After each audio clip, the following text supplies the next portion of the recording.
Bonjour à tous.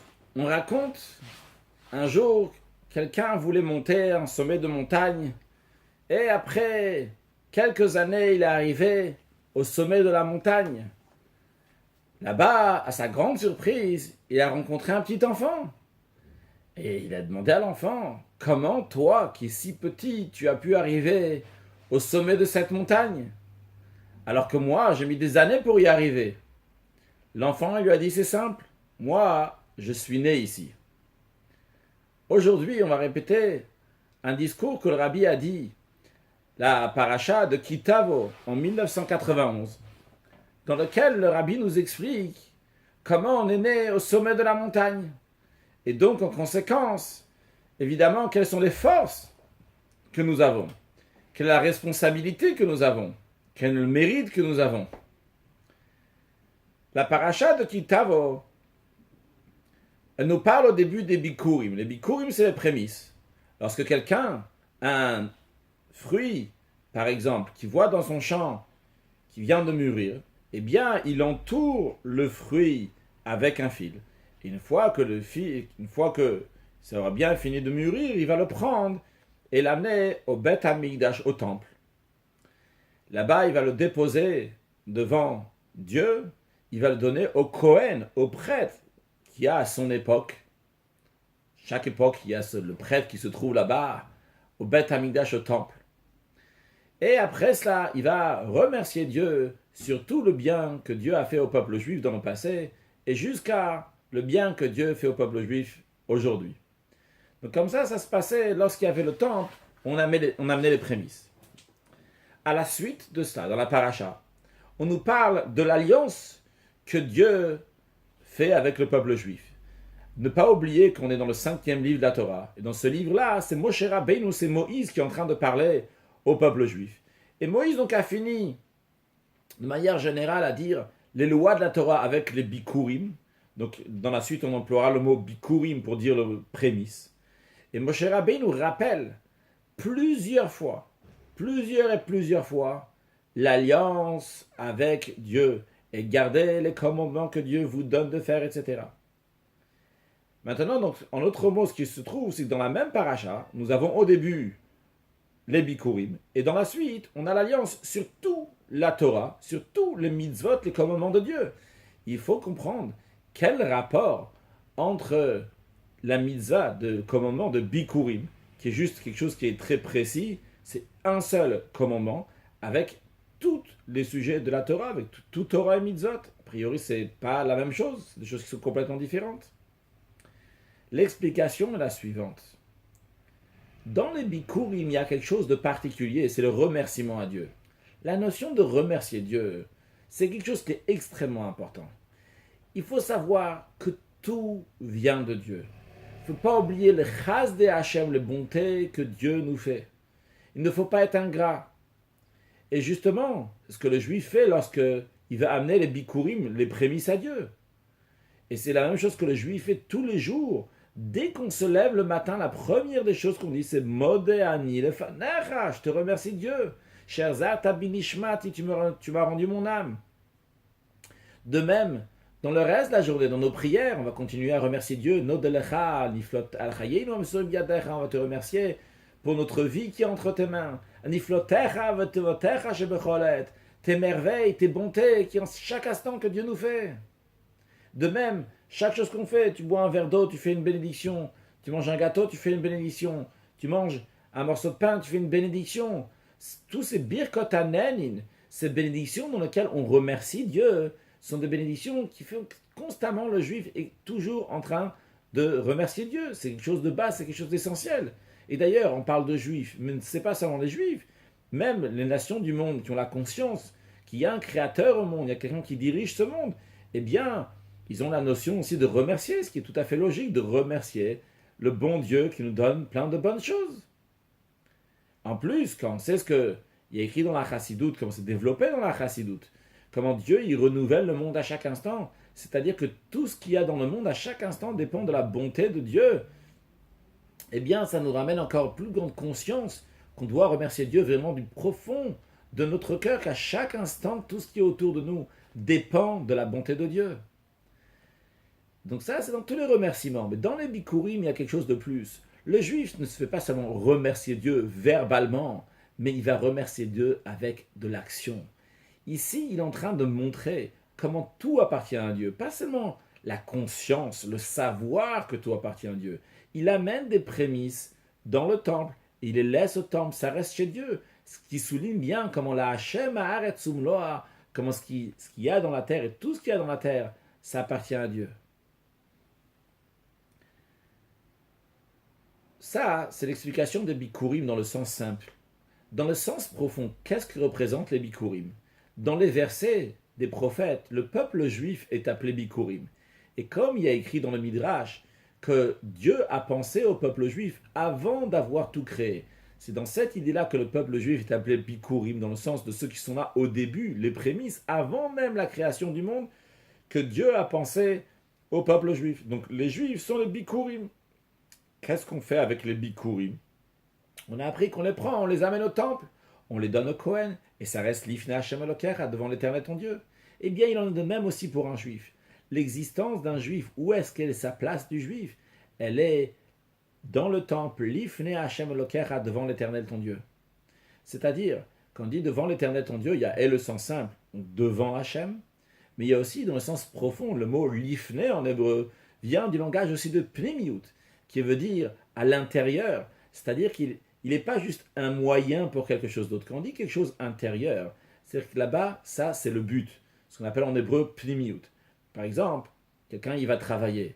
Pourquoi la personne va travailler? C'est pour gagner de l'argent. Pourquoi la personne gagne de l'argent? C'est pour pouvoir manger, pour pouvoir nourrir sa famille. Pourquoi il mange et il nourrit sa famille? C'est pour vivre. Donc c'est-à-dire que la raison pourquoi la personne va vivre, c'est pour ça qu'il y a plein d'autres choses. Toutes les autres choses sont des choses qui sont appelées en hébreu chitzoniut, qui sont extérieures, qui sont un moyen pour arriver au but. Le but c'est quoi? C'est de vivre. Et bien de la même manière aussi en ce qui concerne le peuple juif. En effet, il y a plein de choses dans le monde. Dieu, il a créé le monde. C'est Dieu aussi qui fait vivre le monde, qui fait exister le monde. Mais tout ça, c'est pas l'ifne havaye. C'est pas ça la profondeur du niveau de divinité. Ça, c'est de manière extérieure. C'est un moyen pour que le peuple juif va pouvoir étudier la Torah et accomplir les mitzvot. Donc, qui est-ce qui est l'ifne Hashem? Qui est-ce qui est dans la profondeur du niveau de Havaï et de Yud Kevarkel éternel? Ça, c'est justement, c'est le juif. Ça, c'est le but ultime de la création du monde. Et les autres choses sont un moyen pour pouvoir aider le juif à faire ce qu'il faut. C'est la raison pour laquelle que dans le monde, il y a un niveau de divinité, mais il n'y a pas le l'ifne Hashem. Et ça, c'est le juif, justement, il a ce niveau-là, intense, comment il est rattaché à Dieu, dans le niveau le plus profond. Qu'est-ce qui en découle de ça, que le fait que le juif, c'est un bikurim? C'est que même quand il est dans ce monde matériel, il est quand même rattaché à Dieu. Comment rattaché à Dieu? En tant que bikurim, en tant que prémisse. Et alors? C'est la raison pour laquelle il doit réaliser ça, que Dieu l'a envoyé dans ce monde-là pour une mission. Et quand on dit que Dieu a pris le peuple juif en tant que bikurim pour une mission, ce n'est pas seulement le peuple juif en général ici-bas, ou les âmes divines comme ils sont là-haut. Non, c'est chacun individuellement, comme d'ailleurs nos sages disent, Kol echad ve'echad, que chacun doit dire, Bishvili nivra olam, que le monde est écrit pour moi. C'est-à-dire, c'est un mérite et évidemment une responsabilité, que toi, tu es responsable de tout ce que tu fais. Chaque chose que tu fais, c'est des bikurim, c'est des prémices, et donc, ils doivent être l'ifne Hashem Elokecha devant l'Éternel ton Dieu.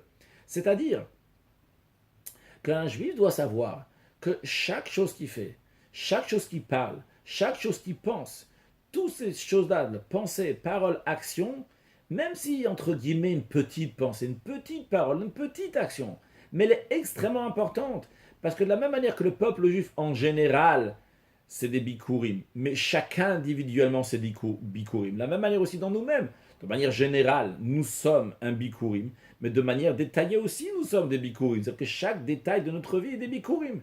Et chaque détail du temps dans lequel on se trouve, cet instant-là, cet endroit-là où on se trouve, il n'y a pas juste comme ça, ah, c'est juste un instant, ah, c'est juste un moment maintenant, c'est juste une pensée, c'est une petite parole, c'est juste une action, il y a tellement de façons de parole, il y a tellement des actions, il y a tellement de pensées. Non! Cet instant, à cet endroit-là, tout le monde entier est créé pour cet endroit, pour cet instant, pour ta pensée, pour ta parole, pour ton action qui va se passer à cet instant même. Et donc, ces choses-là sont des bikurim. Il faut pouvoir les amener l'ifne Hashem Elokecha, à les présenter devant Dieu. Que Dieu va être content de ces bikurim. Il va dire waouh, c'est très très bien. Chazak pour cette pensée, pour cette parole, pour cette action, pour cet instant et chaque instant. Puisqu'on a des bikurim. Maintenant qu'on a expliqué que la notion de bikurim, c'est quoi? C'est qu'un juif, même lorsqu'il est dans ce monde ici-bas, matériel, dans un corps, eh bien dans ça aussi, ça va s'exprimer comment il est bikurim. Comment donc il est rattaché à Dieu. Eh bien, on comprend comment c'est lié avec tout Torah mitzvot. On a demandé au début pourquoi la Torah elle parle des bikurim et après elle parle de tout Torah mitzvot, donc une bride, une alliance surtout. La réponse est la suivante, parce que bikurim, ça fait référence quand le juif il se trouve dans ce monde-là et il est rattaché à Dieu. Ce qui s'exprime à travers tout Torah mitzvot, qu'un juif il fait dans ce monde matériel, tout en étant rattaché à Dieu. Ça vient de quoi le fait qu'il est bikurim? Ça, c'est la première réponse que le rabbi nous donne. Le rabbi nous donne une réponse encore plus profonde que ça. On a dit que les bikurim, c'est les prémices, et le peuple juif est appelé prémices. Et donc les prémices avant même le monde. Mais de manière plus détaillée, le peuple juif est prémisse, devance même la Torah. On sait qu'il y a deux choses qui devancent le monde. La Torah et le peuple juif. Mais entre les deux, qu'est-ce qui précède quoi? Le peuple juif précède encore plus haut que la Torah. Et d'ailleurs, comme est écrit, que toute la Torah, c'est des ordres pour le peuple juif. On peut le voir, la Torah dit ordonne au peuple juif, parle au peuple juif. C'est des ordres pour le peuple juif, c'est-à-dire que le peuple juif existe déjà avant la Torah. Alors vrai que le peuple juif et la Torah sont liés l'un à l'autre évidemment, puisque la Torah est notre vie, et à chaque instant qu'on peut étudier la Torah, nous devons étudier la Torah. Mais il y a aussi le fait que le peuple juif est au-delà de la Torah, et la Torah est là au service, entre guillemets, du peuple juif, puisqu'elle est là pour donner des ordres au peuple juif. Et d'ailleurs, quand on dit que le peuple juif est au-delà de la Torah, et pourtant ils sont reliés, si on veut faire un exemple qu'on peut donner, c'est comme une cause et un effet. Il y a la cause et il y a l'effet. La cause, c'est le peuple juif, l'effet, c'est la Torah. C'est-à-dire que la Torah, elle est là. Pourquoi? Parce qu'il y a des juifs. Et c'est la raison d'ailleurs pour laquelle qu'on retrouve aussi dans la loi juive que si quelqu'un est en danger, eh bien, on peut repousser la Torah, on repousse la Torah pour que le juif va pouvoir rester en vie. Car après le don de la Torah, l'existence de la Torah, l'accomplissement de la Torah ne peut être fait que par les juifs. Donc la Torah a besoin du juif qui va l'accomplir pour qu'elle soit accomplie. Par contre, le juif, même s'il va fauter, le Talmud nous dit qu'il est encore un juif, il est encore considéré un juif, et d'ailleurs il peut faire teshuva, il peut même se repentir. Pourquoi? Parce que le juif, il est au-delà de la Torah, il vient d'un niveau qui est au-delà de la Torah, donc il peut se repentir, il peut se rattraper. En d'autres mots, il y a deux choses comment voir un juif. Il y a la manière entre guillemets normale. La manière normale, c'est évidemment comment voir la qualité d'un juif. C'est lorsque le juif, il va étudier la Torah, il va accomplir les mitzvot, faire ce qu'il faut. Mais il y a aussi une deuxième manière, une manière qui est encore plus haute. C'est quoi? C'est lorsque le juif n'est pas pratiquant. Attention, ça ne veut pas dire que la manière plus haute, c'est le juif qui n'est pas pratiquant. C'est-à-dire que chacun de nous, même avant de pratiquer, il a cette qualité-là qu'il est lié avec l'essence de Dieu. Le fait que le juif, il devance la Torah, il est au-delà de la Torah. Comme par exemple, si on va dire un enfant, il ne peut pas encore étudier la Torah. Le fait qu'il ne peut pas étudier la Torah, cela ne veut pas dire qu'il n'est pas juif, que Dieu en préserve de dire une telle chose. Évidemment qu'il est juif.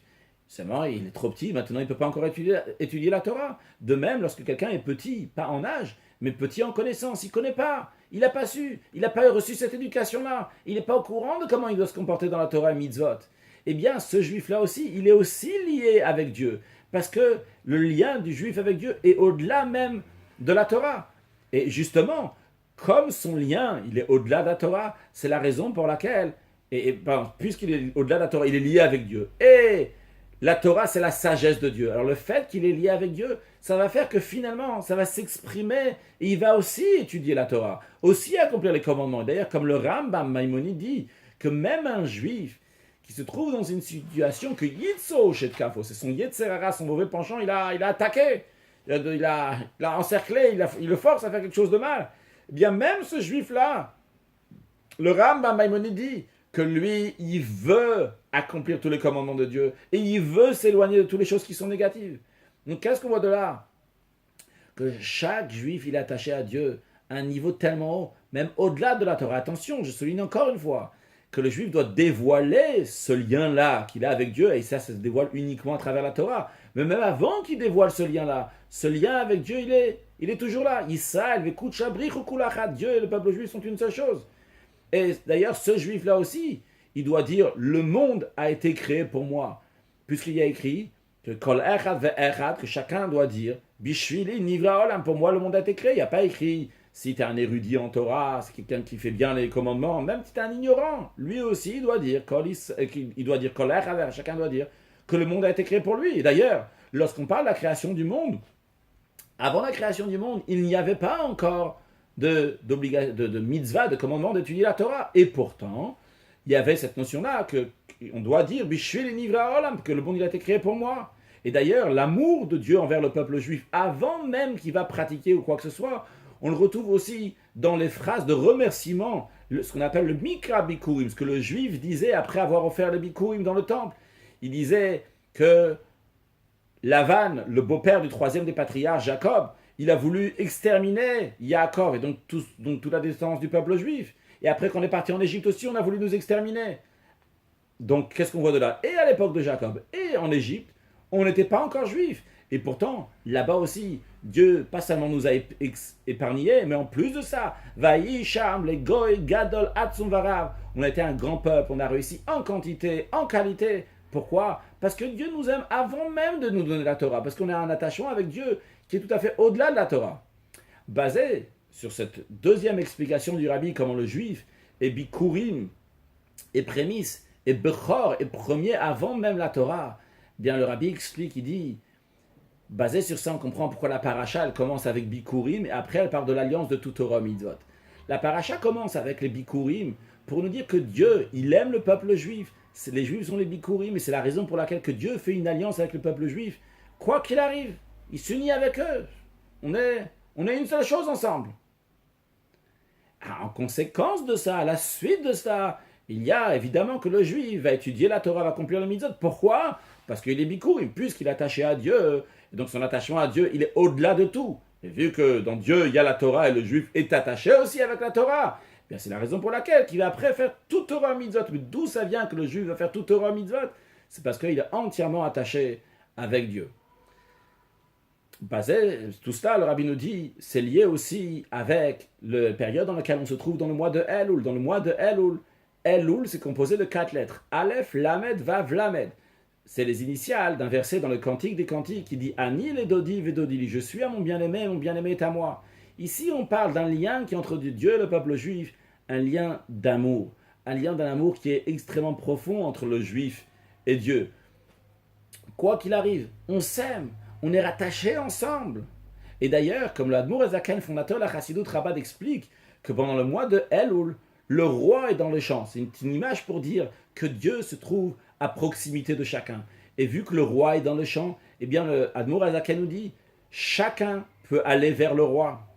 Et pas seulement ça, le roi aussi accueille chacun en lui montrant un beau visage, en lui montrant un visage souriant. Donc, qu'est-ce qu'on voit de là ici? On voit que Dieu, il aime chacun. Et il faut demander tout ce qu'on veut à Dieu pendant le mois de Elul. Dieu, il accueille chacun sans exception. Il n'y a pas écrit ici d'étiquette qui tu es, d'où tu viens, combien tu as étudié, combien tu as pratiqué. Dieu, il t'aime. Et Dieu, il montre son amour. Il s'est rapproché de toi. Juste fais le pas. Tout le monde, Dieu, il accueille. Et il écoute les vœux de chacun. Donc, pendant le mois de Elul, on voit le Dodi. On voit l'amour de Dieu envers le peuple juif qui va dans l'esprit de ce que nous avons dit avant, que Hachem dévoile son amour au peuple juif avant même que le juif va pratiquer, parce que Dieu il est une seule chose avec le juif est une seule chose avec Dieu, donc il est rattaché, il aime Dieu. De là on comprend aussi qu'est-ce qu'on doit en tirer de ça, puisque le mois de Elul, c'est un mois dans lequel on fait un bilan pour comment l'année précédente s'est passée, comment l'année à venir va se passer. Alors quand on fait un bilan, on doit réfléchir comme ça, on doit savoir que chaque chose qu'on fait dans la vie, pensée, parole, action, à cet instant, à cet endroit est extrêmement important. Et ces choses-là, c'est des bikurim, tout ce qu'on fait. Et ces bikurim, tu les déposes devant l'Éternel ton Dieu. Qu'est-ce que ça veut dire quand tu les déposes devant l'Éternel ton Dieu? Tu vas Kohen Asher Bayam, le Kohen qui est à ton époque. C'est le chef de la génération, le rabbi chef de la génération, qui fait très attention, qui est méticuleux sur chaque mouvement que tu vas faire et comment tu vas le faire. Et il veut que ça soit fait au mieux. Donc pendant le mois de Elul, c'est l'occasion pour revoir tout ça, ses pensées, paroles, actions à chaque instant et décider de les faire au meilleur du meilleur, que chaque chose va être capable de les amener, l'ifne Hashem Elokecha, de les présenter devant le Nasi Ador, le chef de la génération, devant le rabbi, le Kohen Asher Bayam, même le prêtre qui est à cette époque-là, et qui puisse voir, et être content que les choses ont bien été faites. Et si pendant toute l'année ça doit être comme ça, alors dans le mois de Elul particulièrement dans les 12 derniers jours du mois de Elul, puisqu'on sait que depuis Chayel, le 18e jour du mois de Elul, jusqu'à le 29 Elul, il y a exactement 12 jours, ce qui correspond aux 12 mois de l'année. Et chaque jour, on est en train d'arranger les mois de l'année précédente. Donc on s'imagine chaque jour comment il est très important chaque chose qu'on fait pendant ces 12 jours-là. Et en plus, pas seulement qu'il est en train d'arranger le passé, mais aussi il prépare l'avenir. En plus, le rabbi nous dit, à l'époque où le rabbi a dit la Sira, c'était en 1991, qu'on est aussi dans une année particulière, l'année de Shnat Harenu Niflaot, l'année dans laquelle Dieu va nous montrer des merveilles. Et on a fait plein de merveilles en 1991, en Tafshin Nun Aleph.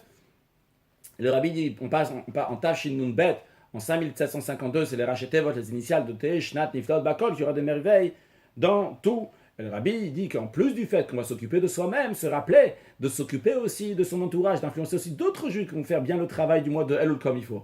Et le rabbi rappelle encore une fois de s'occuper de tous les gens nécessiteux qui vont avoir tout ce qu'il faut pour Rosh Hashanah, et après Rosh Hashanah jusqu'à la fête de Sukkot, pendant tout le mois de Tishi, qui vont avoir tout ce qu'il faut avec grande largesse.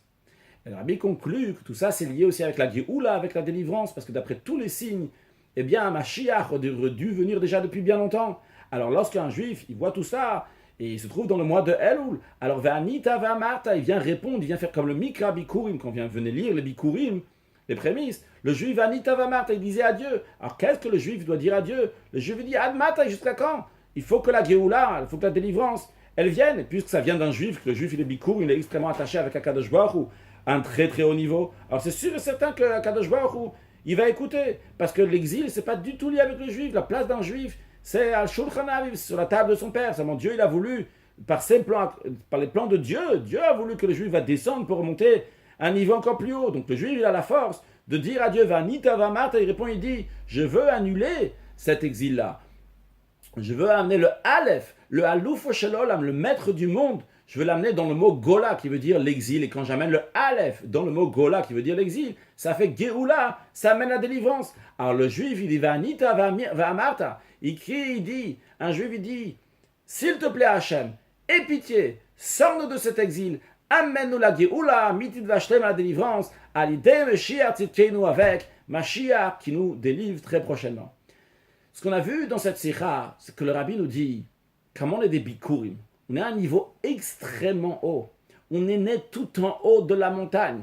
On n'a pas besoin de monter de montagne. Tu es déjà en haut. Maintenant, juste fais ton travail. Un travail à la perfection. Travaille sur toi, dans la pensée, dans la parole, l'action. Pense du bien sur les autres. Pense du bien, toujours du bien. Trouve même si c'est un moyen de tirer par les cheveux. Pense du bien sur quelqu'un d'autre. Parle du bien sur quelqu'un d'autre. Il y a toujours quelqu'un qui a du bien.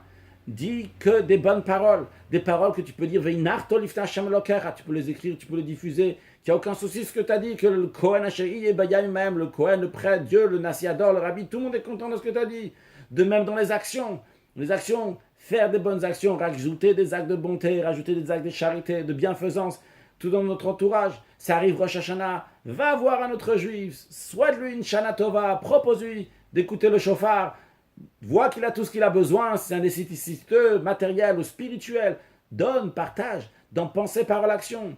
Chaque instant que tu as, dis pas, ah bon, je suis en stand-by maintenant, mais pas stand-by. Cet instant-là, il a un but en entier, le monde entier, tu es tout en haut de la montagne, il y a tout le monde qui a les yeux vers toi, qui te regarde, qui attend qu'est-ce que tu vas faire. Chaque instant il est important. Ne dis pas, maintenant je suis à un endroit, je suis en passage ici, non, tu es ici maintenant, tu es entièrement ici. Tu te donnes à fond dans ce que tu es en train de faire maintenant.